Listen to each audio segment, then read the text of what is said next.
Hello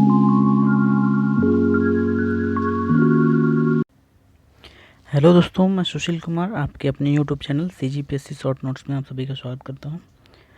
आज का हमारा टॉपिक है सातवाहन वंश या सातवाहन काल। इससे पहले मैंने मौर्य काल के बारे में वीडियो बनाया है। अगर आपने उन वीडियो को नहीं देखा तो उन वीडियो को ज़रूर देखें। अगर वीडियो पसंद आए लाइक शेयर सब्सक्राइब ज़रूर करें। तो चलिए आज का वीडियो स्टार्ट करते हैं। तो सातवाहन काल, इसमें मैं बेसिक इन्फॉर्मेशन के साथ आपको शॉर्ट ट्रिक्स भी बताऊँगा जो आपके एग्ज़ाम के लिए बहुत इंपॉर्टेंट है, क्योंकि यहाँ से प्रश्न पूछे ही जाते हैं। ठीक है, तो चलिए वीडियो स्टार्ट करते हैं। सातवाहन वंश, ठीक है, इसके बारे में पहले कुछ जान लेते हैं। जैसा कि सातवाहन वंश जो था दक्कन एवं मध्य भारत में मौर्यों के उत्तराधिकारी थे। ठीक है, और ये 60वीं ईसा पूर्व में सातवाहन वंश के शासक जो थे सिमुख, ठीक है, मगध पर आक्रमण किए और कर्ण वंश के राजा जो थे सुशर्मा को पराजित करके मध्य भारत के कुछ भाग में अपनी सत्ता को वो स्थापित कर लिए। ठीक है, अगर हम छत्तीसगढ़ में बात करें तो सातवाहनकालीन साक्ष्य आपको प्राप्त हुए हैं। ठीक है, हमें प्राप्त हुए हैं। अगर सातवाहनकालीन हम राजधानी की बात करें तो महाराष्ट्र में जो उसका पूर्व पहले का नाम था प्रतिष्ठान। ठीक है, तो छत्तीसगढ़ में जो सातवाहनकालीन साक्ष्य प्राप्त हुए हैं जैसे कि मुद्रा, ठीक है, राजा पिलक की मुद्रा मिली है और रोमकालीन स्वर्ण मुद्रा मिली है। ठीक है, तो जो हमें राजा पिलक की मुद्रा मिली है वो मल्हार और बालपुर में प्राप्त हुई है। ठीक है, मल्हार और बालपुर में राजा पिलक की मुद्रा प्राप्त हुई है। अगर हम सातवाहन काल में रोमकालीन स्वर्ण मुद्रा की बात करें तो वो चक्रबेड़ा बिलासपुर में प्राप्त हुए। ठीक है, चलिए हम अब सातवाहनकालीन साक्ष्य के शॉर्ट ट्रिक्स के बारे में जान लेते हैं, फिर आगे हम देखते हैं। ठीक है, तो सातवाहन काल के लिए जो मैंने ट्रिक बनाया है वो है बाबू के साथ चक्रबेड़ा में जी के पढ़ा। ठीक है, तो जो बा है बालपुर को दर्शाता है जहाँ राजा पिलक की मुद्रा प्राप्त हुई हमें। ठीक है, बालपुर जो जांजगीर चांपा में स्थित है। ठीक है, उसी प्रकार बूढ़ी खार, बू से होता है बूढ़ी। ठीक है, बूढ़ी खार जो बिलासपुर में स्थित है जहाँ विष्णु जी की लेख युक्त चतुर्भुजी प्रतिमा मिलेगी। ठीक है, और इसके साथ साथ मैंने यहाँ सात जो लिखा है, सात जो है सातवाहन काल को दर्शाता है। ठीक है, चक्रवेड़ा जो बिलासपुर में स्थित है जहाँ रोमकालीन स्वर्ण मुद्रा मिली है। में से हो गया मल्हार जहाँ राजा पिलक की मुद्रा मिली है, मल्हार जो बिलासपुर में स्थित है। ठीक है, उसी प्रकार जी से हो गया गुंजी, गुंजी जो जांजगीर चांपा में स्थित है जहाँ दमाऊ दहरा, ठीक है, नाला चट्टान लेख प्राप्त हुए हैं जो प्राकृत भाषा में है। और उसी प्रकार के से किरारी जो हमारे जांजगीर चांपा में स्थित है।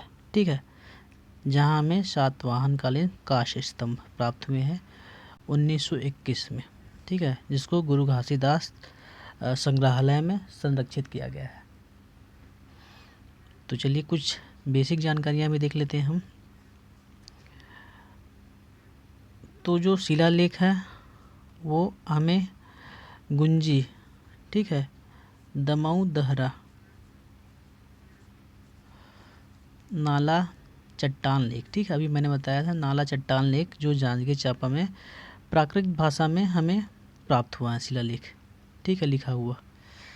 और इस शिलालेख में सातवाहनकालीन जो राजा थे, राजकुमार थे वरदत्त, ठीक है, उनका उल्लेख मिलता है जिन्होंने अपनी आयु बढ़ाने के लिए ब्राह्मणों को 1000 गाय दान में दी थी। ठीक है, उसी प्रकार अगर मैं स्तंभ लेख की बात करूं तो 1921 में किरारी नामक गांव में जो जांजगीर चांपा में स्थित है, ठीक है, एक प्राचीन तालाब था, वहाँ हमें काष्ठ स्तंभ प्राप्त हुआ। ठीक है, सातवाहनकालीन काष्ठ स्तंभ प्राप्त हुआ जो वर्तमान में गुरु घासीदास संग्रहालय में स्थित है। ठीक है, अगर मैं बात करूं सातवाहनकालीन जो काष्ठ स्तंभ प्राप्त हुआ है उसमें क्या लिखा हुआ था, तो उसमें जो सातवाहनकालीन कर्मचारी थे उनके पदनाम का उल्लेख किया गया था। ठीक है, इसके साथ साथ हम स्थापत्य की बात करें तो स्थापत्य में सातवाहन काल में एक 5 मंजिला संघाराम का स्थापना किया गया था। ठीक है, 5 मंजिला संघाराम की स्थापना की गई थी। उस संघाराम में जो था सातवाहन कालीन शासकों ने वो निर्माण इसलिए करवाया था कि उस समय बौद्ध भिक्षु जो थे नागार्जुन वो आए हुए थे। ठीक है, उनके लिए वो बनवाए थे 5 मंजिला संघाराम। ठीक है, और इसी के साथ साथ एक बूढ़ी खार नामक जगह है बिलासपुर में। ठीक है, बूढ़ी खार जो बिलासपुर में स्थित है, वहाँ विष्णु जी की लेख युक्त चतुर्भुजी प्रतिमा, ठीक है, 4 भुजाओं वाली प्रतिमा मिली है। ठीक है, जिसमें राजा वेदश्री की जानकारी मिलती है। जो विष्णु जी की प्रतिमा मिली उसमें राजा वेदश्री की जानकारी मिलती है, और साथ साथ में मूर्ति निर्माण का कार्य जो थे वहाँ स्त्रियों के द्वारा किया जाते थे। ठीक है, तो जो 2 स्त्रियाँ थी, प्रभावती और एक भारद्वाजी नाम के 2 स्त्रियाँ थी। ठीक है, तो अगर मैं इसके साथ साथ अगर आपको इनकी राजधानी और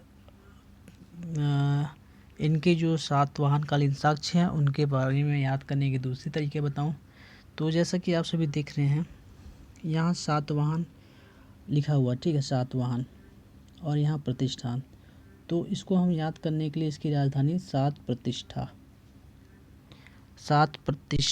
ठीक है, राजधानी याद करने के लिए सात प्रतिष्ठा, इस प्रकार हम याद कर सकते हैं। ठीक है, और साथ में मैं अगर इसके क्षेत्र के बारे में बात करूं जहां मुद्रा प्राप्त हुए हैं, तो 7 हार से बच के, ये हमारा ट्रिक है, छोटा सा ट्रिक। ठीक है, 7 हार से बच के। ठीक है, तो ये देखिए 7 जो है हमारा सातवाहन काल को दर्शाता है। ठीक है, हार जो है मल्हार को दर्शाएगा, उसी प्रकार ब से बालपुर हो जाएगा और च से चक्रबेड़ा हो जाएगा। ठीक है, तो आज के लिए इतना ही, मिलते हैं नेक्स्ट वीडियो में। Thanks for watching.